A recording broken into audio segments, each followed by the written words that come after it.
আল্লাহ রাসূল সাল্লাল্লাহু আলাইহি ওয়াসাল্লাম বলেন, ইস্তামতাউ বিহাযাল বাইত ফাকাদ হাদামা মাররাতাইন ওয়া ইয়ারফাউ ফিস সালিস। আল্লাহ রাসূল সাল্লাল্লাহু আলাইহি ওয়াসাল্লাম বলেন, ফি হাযাল বাইত, এই ঘর থেকে তোমরা উপকৃত হয়ে যাও, এই ঘর থেকে তোমরা উপকার গ্রহণ করো। কোন ঘর? খানায়ে কাবা। খানায়ে কাবা থেকে তোমরা উপকার গ্রহণ করো, কেননা ফাকাদ হাদামা মাররাতাইন, এটা দুইবার ধ্বংস হয়েছে। কাবা ঘর কয়বার ধ্বংস হয়েছিল? দুইবার ধ্বংস হয়েছে। আল্লাহ রাসূল বলেন, ওয়া ইয়ারফাউ ফিস সালিস, তৃতীয়বার কাবা উঠায় নেওয়া হবে। তৃতীয়বার কাবা উপরে আসমানে উঠিয়ে নেওয়া হবে। তখন কোটি টাকা দিয়েও কি করা যাবে না? হজ করা যাবে না। আর হজের অন্যতম আরেকটা হচ্ছে যে আল্লাহর রসুল ইব্রাহিম আলাইহিস সালাতু ওয়াস সালাম যখন আযান দিলেন, হজের এলান করলেন, তখন হাদিসের মধ্যে রয়েছে ওই এলানটা আল্লাহ তাআলা পৃথিবীর পূর্ব থেকে পশ্চিম, উত্তর থেকে দক্ষিণ, আসমান আর জমিনের মধ্যে সব জায়গায় ওই এলানটা প্রচার করে দিয়েছে। সুবহানাল্লাহ। ওয়াআযিন ফিন নাস বিল হজ্জ ইয়াতুকা রিজালান ওয়া আলা কুল্লি দামির ইয়াতিনা মিন কুল্লি ফাজ্জিন আমিক। ইব্রাহিম আলাইহিস সালাতু ওয়াস সালাম আল্লাহর কাছে এটাও বলেছিলেন, আল্লাহ, এখানে তো জনমানবহীন মরুভূমি, এখানে আমি এলান করলে কে এখানে হজ করতে আসবে? তো আল্লাহ তাআলা বললেন, ইব্রাহিম, আমার আদেশ তুমি এলান করো, তোমার দায়িত্ব এলান করা, পৌঁছানোর দায়িত্ব আমি আল্লাহ নিজে জিম্মাদারি গ্রহণ করলাম। এক হাদিসের মধ্যে রয়েছে আল্লাহ তাআলা এই আওয়াজ শুধু পৃথিবীর বুকে পৌঁছান নাই, বরং আরশে আজিমের মধ্যে রূহের জগতে এই আওয়াজ পৌঁছে দিয়েছেন। যারা সেদিন লাব্বাইক বলেছে, আল্লাহ তাআলা তাদের জন্য হজকে কবুল করে নিয়েছে।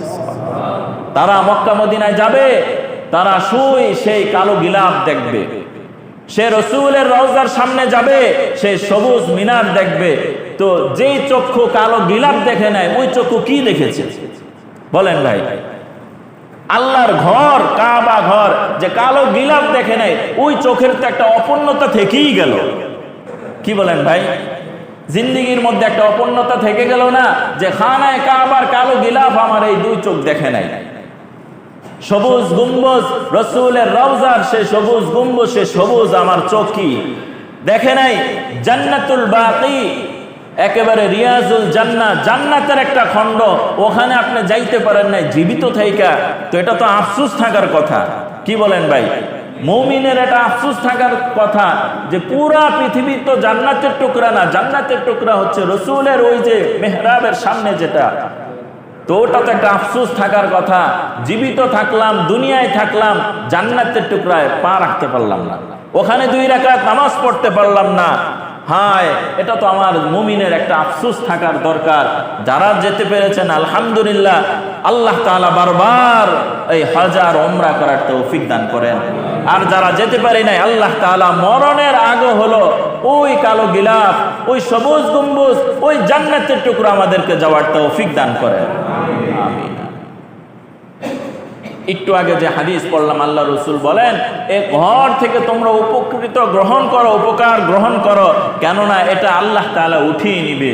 এই হাদিসটি রয়েছে ইবনে খুজাইমার 2206 নম্বর হাদিস। হযরত ওমর ইবনে খাত্তাব রাদিয়াল্লাহু তাআলা আনহু বলেন, রাসূল সাল্লাল্লাহু আলাইহি ওয়াসাল্লাম বলেন, মান আতাকাল হাজ্জা ওয়া লাম ইয়াল হাজ্জা ফাকসামু আলাইহি আন্নাহু মাতা ইয়াহুদিয়ান আও নাসরানিয়ান। এই হাদিসটি রয়েছে কানজুল উম্মার 12399 নম্বর হাদিস। হযরত ওমর ইবনে খাত্তাব রাদিয়াল্লাহু তাআলা আনহু বলেন, আল্লাহ রাসূল সাল্লাল্লাহু আলাইহি ওয়াসাল্লাম বলেন, যাকে আল্লাহ তাআলা হজ করার সামর্থ্য দিয়েছে, হজ করার যোগ্যতা দিয়েছে, ওয়ালাম ইয়াহাজ্জা, সে কি করে নাই? হজ করে নাই। ফাকসামু আলাইহি, তাহলে কসম করে বলা যাবে সে ইহুদি অথবা নাসারা হয়ে মারা গেছে। নাউযুবিল্লাহি মিন যালিক। ভয়ঙ্কর কথা না? হজ করার তৌফিক প্রাপ্ত হয়েছে, কিন্তু তিনি হজ করে নাই, তাহলে কসম করেও যদি বলে সে ইহুদি হয়ে মারা গেছে অথবা নাসারা হয়ে মারা গেছে, তাহলে এটা সত্য। আল্লাহ তাআলা আমাদেরকে হেফাজত করেন। হযরত ওমর ইবনুল খাত্তাব থেকে অনেক হাদিস রয়েছে, আল্লাহ রাসূল বলেন, মান আতাকাল হাজ্জা ফালাম ইয়াল হাজ্জা ফাসাওয়াউন আলাইহি মাতা ইয়াহুদিয়ান আও নাসরানিয়ান। হযরত ওমর ইবনুল খাত্তাব রাদিয়াল্লাহু তাআলা আনহু বলেন, আল্লাহ রাসূল বলেন, যাকে হজ করার ক্ষমতা দেওয়া হয়েছিল কিন্তু সে হজ করে নাই, ফাসাওয়াউন আলাইহি মাতা ইয়াহুদিয়ান আও নাসরানিয়ান, সে মারা গেল ইহুদি হয়ে নাসারা হয়ে বরাবর। সে ইহুদি হয়ে মারা গেল না নাসারা হয়ে মারা গেল, এই বিষয়টা কি বরাবর, মুমিনের কথা আসে না। এই হাদিসটি রয়েছে রিয়াজুস সালিহিনের 1270 নম্বর হাদিস। সুতরাং যাদের উপর হজ ফরজ, অবশ্যই 1 নাম্বার কাজ হচ্ছে হজে চলে যাওয়া। কেননা হজ এমন এক বিধান, গত জুমা একটু বলেছিলাম, আপনার উপর হজ ফরজ হয়েছিল, আপনি হজ করেন নাই। এখন আপনি যদি মারা যান তাহলে হজের ওই বিধান কি রহিত হয়ে যাবে? না, রহিত হবে না।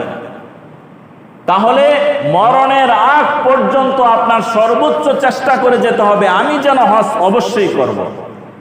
আর যদি হজ না করতে পারেন তাহলে ওয়ারিস যারা রয়েছে এদেরকে ওসিয়ত করতে হবে, বাবারে আমার লক্ষ লক্ষ টাকা ছিল, শরীর স্বাস্থ্য ভালো ছিল, আমার উপর হজ ফরজ ছিল, কিন্তু হজের যে এত গুরুত্ব এটা তো আমি বুঝতে পারিনি। আছে কিনা এরকম? হজের যে এত বিশাল গুরুত্ব, হজ না করে মারা গেলে আযাবের এত কঠিন ধমকি রয়েছে, এই তখন ইসলামের এই মৌলিক একটা বিধানের ব্যাপারে আমি কি ছিলাম? উদাসীন ছিলাম, আমি আর গুরুত্ব বুঝতে পারি নাই। কিন্তু এখন আমার মরণের সময় হয়ে গেছে, আমার হাতে অর্থ করিও নাই, তো আপনার জন্য এটা জরুরি, আপনার ওয়ারিসকে ওসিয়ত করে যাবেন, সে যেন আপনার পক্ষ থেকে যোগ্য, আখলাকওয়ালা, আমলওয়ালা, হজ সম্পর্কে পরিপূর্ণ জ্ঞান রাখে এমন একজন ব্যক্তিকে মাধ্যমে বদলি হজ করায় নেয়। যদি হজটা করায়া নেয় ওই মৃত ব্যক্তির পক্ষ থেকে, আশা করা যায় আল্লাহ তাআলা তাকে কি করবে? মাফ করবে। এটা হলো অপশনাল। কিন্তু আগে কি করতে হবে ভাই? আপনার হজ করতে হবে। আল্লাহ তাআলা আমাদেরকে হজ করার তৌফিক দান করেন।